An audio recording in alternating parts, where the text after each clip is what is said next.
So term insurance in and of itself is really a great bridge. Most folks typically get term insurance for income protection, and I think that there's value in that. If you're looking at yourself as kind of just starting out and you believe in kind of becoming your own banker and using this process to kind of take back the banking function of your life, but you don't necessarily have the right money patterns, you can't exactly start a policy that's going to start building equity.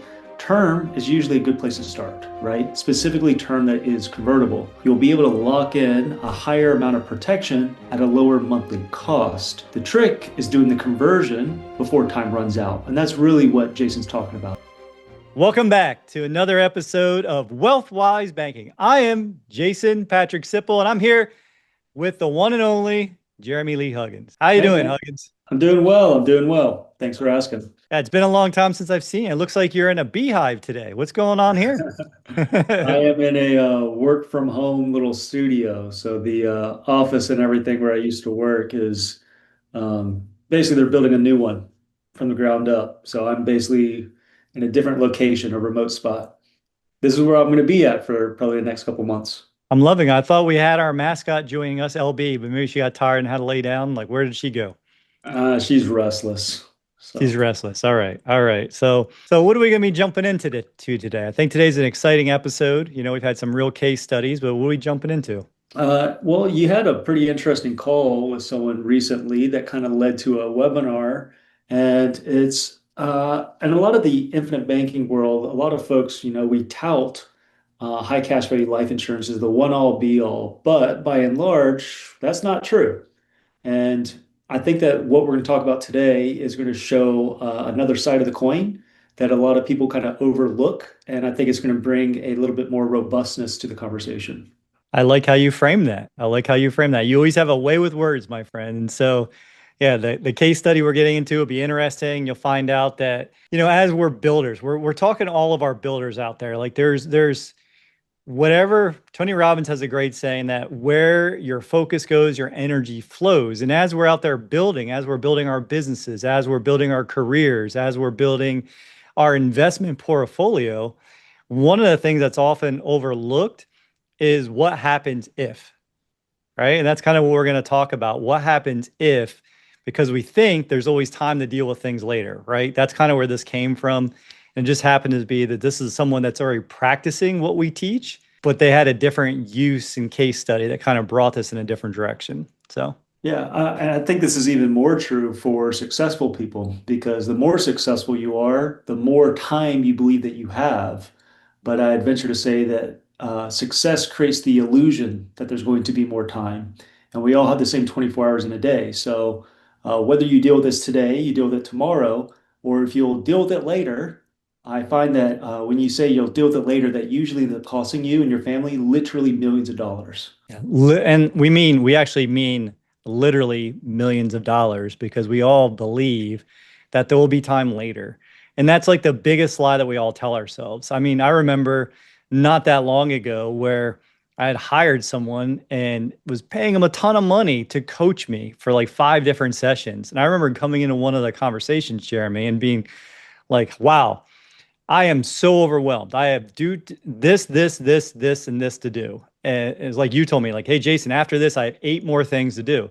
And I went through, his name just happened to be Jeremy too. I went through the list with him. He's like, are you kidding me, Sipple? That'll take you 10 minutes. That might take you 15 minutes. That'll take you 5 minutes. Just get it done. Like, take care of it now. When's a better time than now? And that's kind of what our message is going to be. We haven't got there yet. But at the end of the day, when you're successful, when you have so much responsibility, again, you always feel like there's going to be more time. But the truth is, like, the one constant in life that we talk about, and Jeremy, he knows what it is. What is it, Jeremy? The one guarantee. That sandwiches are a good choice on Wednesdays.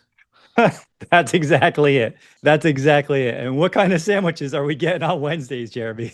Italian pastrami sandwiches. That's it. So now you just made everybody hungry that's listening. So maybe we get a sponsor of Jersey Mike's or something, or some other kind of sandwich shop. But no, change is the one guarantee in life. And we don't know when change is coming, but it's coming. So All right, Yeah. well, let's So jump into this. That's enough kind of tease. Like, what do we get into? Let's talk about this. yeah, well, you had a case study. So I think that's kind of where we should talk about who this person was and what exactly they were doing. If I recall correctly, it was a 55-year-old member of the community, right?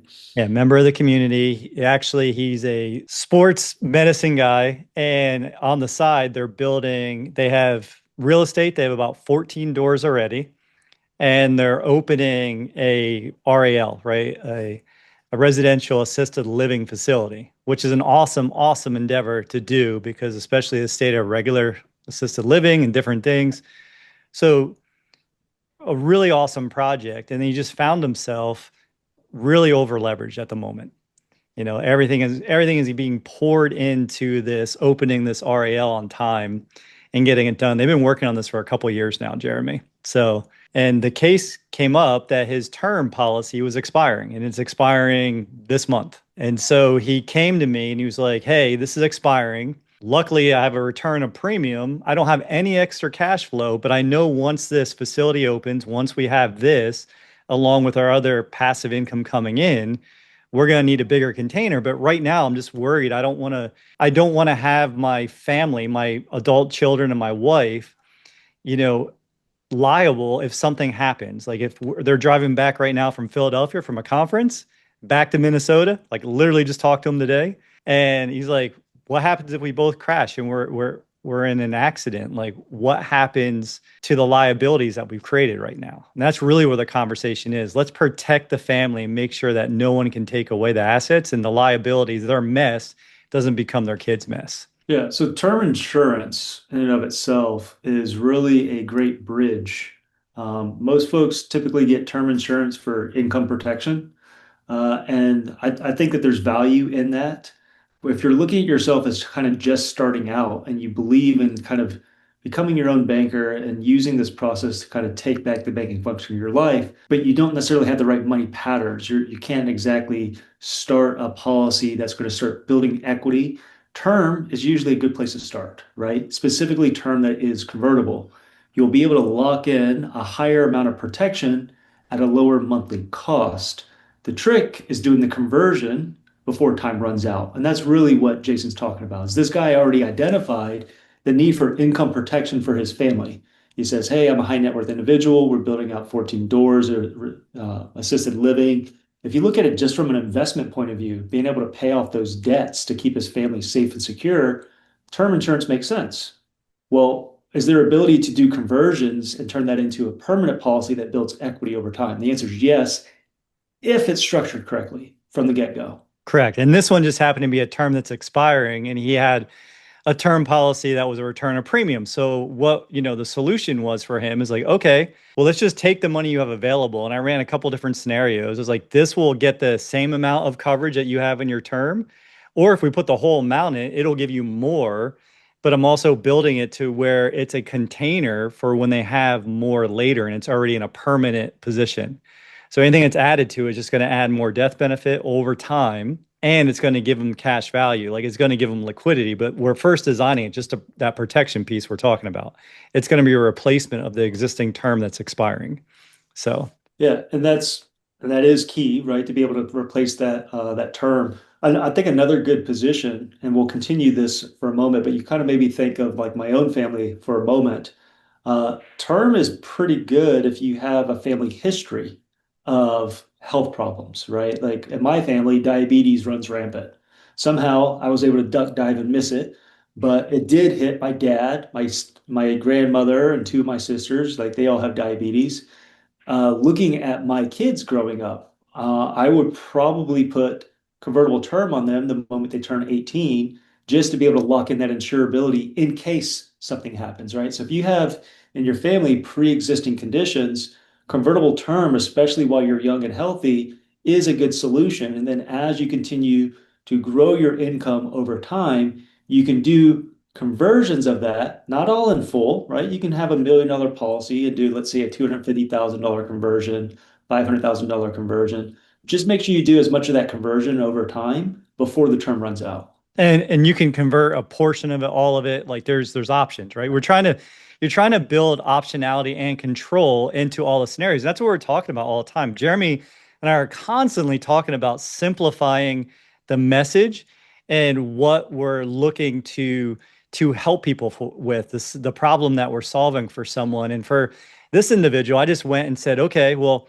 what would it look like if you just got term, right? If you got another 10-year term at this age, at 55, and then we ran the numbers, what would it look like 10 years from now if you did the same thing again? And what would it look like if you did the same thing again 5 years later? Because after 70, most carriers aren't allowing you to do a term policy, right? And Jeremy, I mean, why is that? Like, before I jump into the numbers, like, why aren't carriers letting people do term once they're past 70 years old? You're running out of runway at the end of the day, right? It's like you've been on this flight path and you're just basically running out of runway. So they're looking at the risk point of view, like the likelihood that they'll actually have to pay the term is greater the longer that you live. Hence, the cost of the insurance goes up. That's why we say the younger you are, the better this is, not just for the compounding and the benefits of whole life, but literally, if you did the term portion of it, it's more affordable, all right? And we want to make sure that if you're putting together a plan and building out money patterns and saving and kind of getting yourself out of debt, moving yourself into more permanence, more equity, more of a both and strategy, you want to be able to lock in that insurability as soon as you can. You may not have, like I said, the position to be able to do a permanent policy right now, but lock in at least the insurability while you're young. And you might be surprised of how much insurance you can lock in for whatever it is that you have available. Like, you don't have to have it positioned for the high cash value and the low death benefit. You might just want to be locking in that protection piece and the insurability, right? So you can do it with a convertible term, or you can do it where you're just building a base policy and giving yourself the opportunity by attaching a PUA to it, right? A paid up addition to that to be able to add more later. That's kind of what I helped this gentleman do.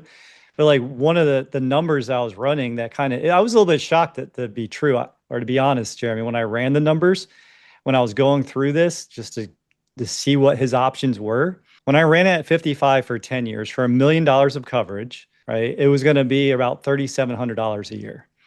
When I ran the same coverage at 65 years old, it was $10,015 a year. So it's almost 3 times as much 10 years later. When I ran it again at 70 for 10 years, do you want to take a guess at what the number was? Anybody listening? Take a guess? No? Did it triple again? Almost. It was up to $17,735. So it 5X'd, it nearly 5X'd from the $3,700 at age 55 to the same coverage at age 70 for 10 years. It was 17 grand a year. And for those of you who don't know, term insurance really only pays out like 2% of the time. So a lot of profits of an insurance carrier comes from selling you cheap term because they know by and large you're going to outlive the term. Most people do. Over 98% of the people outlive term. That's why it's cheaper. The older you get, the more expensive it becomes. So that's why we're saying get it while you're young, build proper money patterns, and then do the conversions over time. Another good strategy that I will sometimes do with high net worth people is a two policy approach, where I will literally build a kind of a family banking IBC sort of policy, a whole life policy with high cash value. And that's great because the cash value and the protection will continue compounding later in life. But as a gap coverage, almost upfront for the first 10, 15 years, when the protection amount is lower, we'll actually add a term policy to it. And then they have the option over 10 years, as their income continues to grow, their investments continue to expand, we'll actually convert that into permanence as well. So it's a two policy approach that I'll typically do with higher net worth people as a both and strategy as well. You can literally do both and term and whole life at the exact same time. Yeah, it just depends on your total amount of insurability you can carry. And it's a brilliant strategy. We've talked about this. I don't remember what episode, but in the previous episode, and I thought that was a brilliant approach, because when I talk to folks who have been doing this, Jeremy, longer than you and I've almost been, well, longer than you've been alive, you know, I've been alive a lot longer than you have, or a fair amount of years more. But the one regret they all said is I wish that I had written more convertible term for my clients because over time, we all think we have the ability, like they start their first policy, maybe they start a second policy. We're talking about whole life. And then they get to the point where all of a sudden their business takes off or their investments take off and they have all of this liquidity all of a sudden. They have all this cash flow and they don't have anywhere to put it because something changed in life. Like change happened. They became diabetic. They had cancer. They became uninsurable for some reason, right? And so they didn't lock in the insurability as we are talking about. So the risk for everybody who's listening, and the reason why I think I had such a high response with my audience today, that was or when I was teaching this, was because people have been watching and sitting and thinking like, hey, I'm going to start this when I'm ready, when I've improved this, when I've improved that. The truth is that you don't know when that's going to be improved enough for you to take action. Like you don't know what's coming next. And I've seen it, right? And I used to not really speak in these terms, but I've seen it where people, like I've had a 41-year-old that was approved, didn't take action for a couple of weeks, had a stroke, and now he's not insurable. Like something that wasn't even showing up medically before, it just happened. And that happens, right? It's sad, but it happens. Yeah, well, we all think that we're kind of invincible, especially if you're a type A personality business owner. You always get it done, right? Yeah. I'm going to figure it out. Typically, that makes you more exposed because of the higher stress, because of the heavier weight, because everything lands on your shoulders. And when you're putting yourself through that, especially as an entrepreneur, your health typically takes a back seat to everything else that you're building, right? If you're not prioritizing your health, then I would say this should at least jump to the front of the line. If you're not taking care of yourself, you should be considering, hey, what would happen to me as a primary breadwinner if I had to take a knee, if I wasn't, if something literally got hit by a bus, right? I know that we kind of use that metaphorically, but it does happen where people just don't become insurable anymore. And now, if you cannot produce the way that you were, what does happen to those investments? What does happen to the business? What happens to your family? One of the folks I was talking to today, he's a truck driver, right? So he's a truck driver. He's on the road. I asked him, how often do you get home? Like, I was just curious. He goes, I'm on the road 90% of the month. He spends about 4 days home in Mm. Kentucky every single month. And I was just thinking of the statistics of car accidents, right?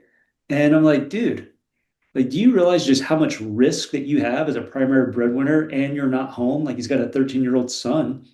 All right. We need to de-risk just from your job. Well, here's something that's cool.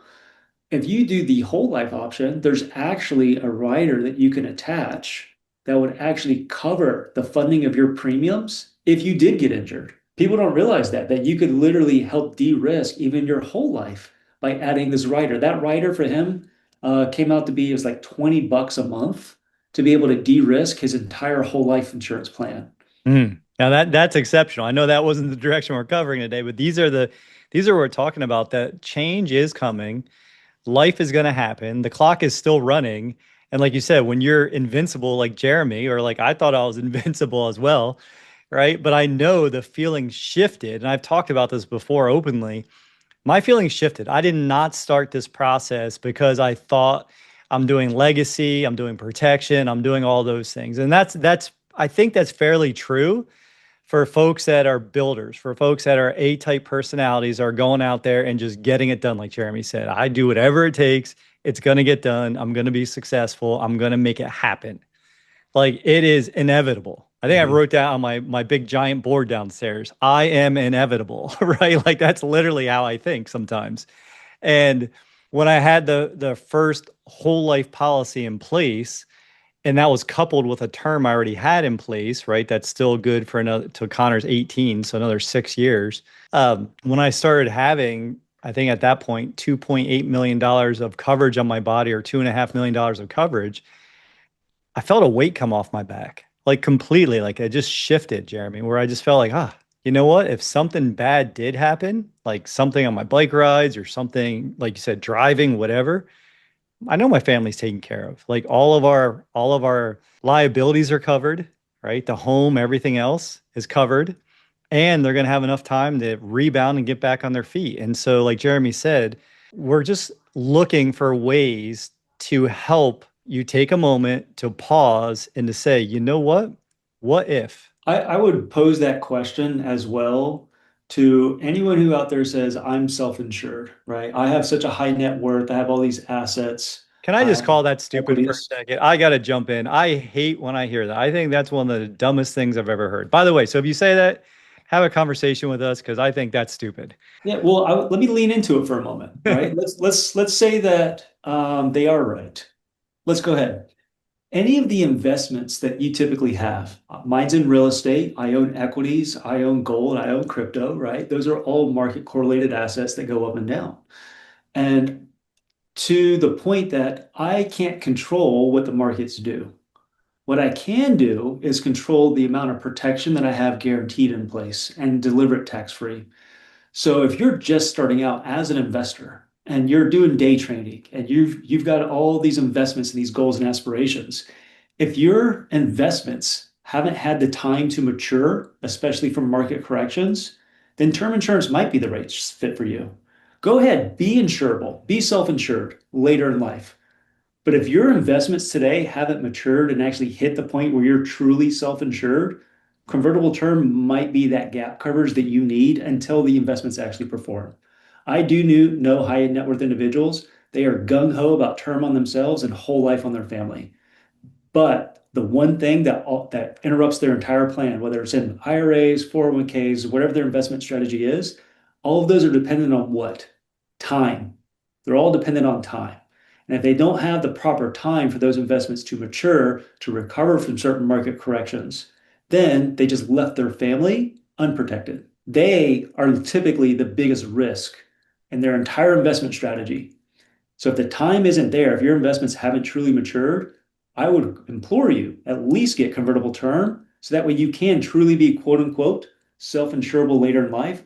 I'm kind of with Jason. I don't believe that's truly a thing. But if you do believe in that, let me just give you that little nugget of wisdom to at least drop convertible term until you are quote unquote self-insured. Yeah, I'll explain my thinking. That was I love what you just shared, and I'll explain what I'm thinking and why I think it's kind of stupid, right? I think it's stupid because if you're self-insured, that means that you have enough assets that can cover or take care of your family. But that just means that all of your assets just got eaten up by the fact that you weren't protected, right? Like it's literally like, oh, well, I have all this money. It's like someone saying, "Oh, well, my Lamborghini is self-insured because I have that much liquidity sitting there that if something happens, that I can just replace it." Well, if someone can take it from you, it's not yours.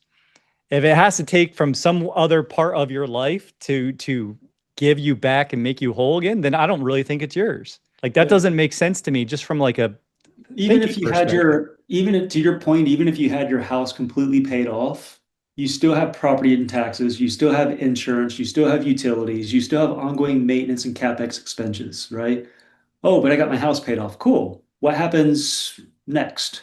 All Yes. right. Well, I've got enough assets that so much retirement account that my spouse is taking care of. Okay, so now you're going to have to sell that, no telling what the market's doing at the time of the sell, likely incur a capital gains tax from that sell. And then what? What happens next? You're solving an immediate need, to Jason's point, but what is the opportunity cost of solving that by being quote unquote self-insured? It doesn't make sense. This is why Ernst Young, who is not, selling a whole life, is like, hey, your assets, your total amount of assets should have about 10 to 30% just in whole life. And Yeah. we're talking about a bridge to whole life today. Like we're talking about you a way to make That's sure that you're locking in your time. That time element is going to happen. We are going to get older at some point. We are likely to have some challenges physically, and they may or may not have us insurable. I'm getting new hips. That doesn't affect my insurability. It's okay, Yeah. right? That is actually what I think the policies should be called. I call them bridge policies. So with me and my team, any convertible term, we call them bridge. We call them bridges because that's what they are. They're bridging you where you are today with who you want to be tomorrow. Because a lot of folks who get a bridge policy, they just don't have the liquidity today to fund a whole life. But that doesn't mean that they don't want to lock in the insurability. They don't want to lock in the health. They're going to take advantage of their youth, get something that's cheap, and bridge to tomorrow. As I'm like, to Jason's point, like as I continue to build my net worth, I currently own 6 policies. For me, if I'm continuing on my path at some point, why would I not lock in the insurability? So that way, if something did happen, if I did get diabetes, right? Heaven forbid, or if I did have something happen to me while I was out flying, how can I still get more coverage? How can I still build a banking system for myself? Well, I would have convertible term. I know many IBC practitioners who actually have convertible term on themselves. And it's funny that they'll put it on themselves, but they talk negatively about it for first time goers. And that's Really? kind of, yeah, I've that never heard that.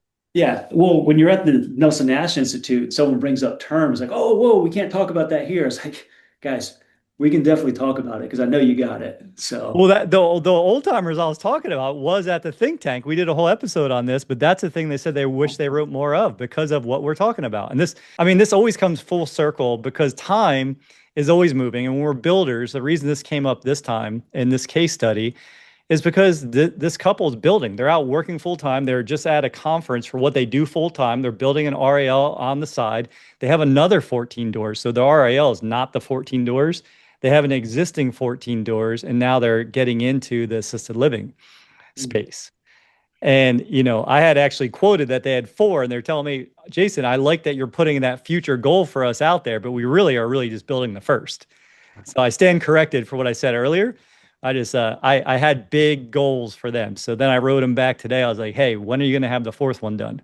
yeah. Like, you're not done with number one yet, but one's four going to be done, right? Because that's what we are as builders. We're going to keep building, but time's going to keep going. And if we don't take care of things now, again, when's a better time than now to make sure that you're protected, that you're not leaving a mess if you do suddenly pass away? Or, I mean, heaven forbid, get freaking injured and you can't even perform, you lose your job, right? I mean, people have insurance for all the what ifs in life.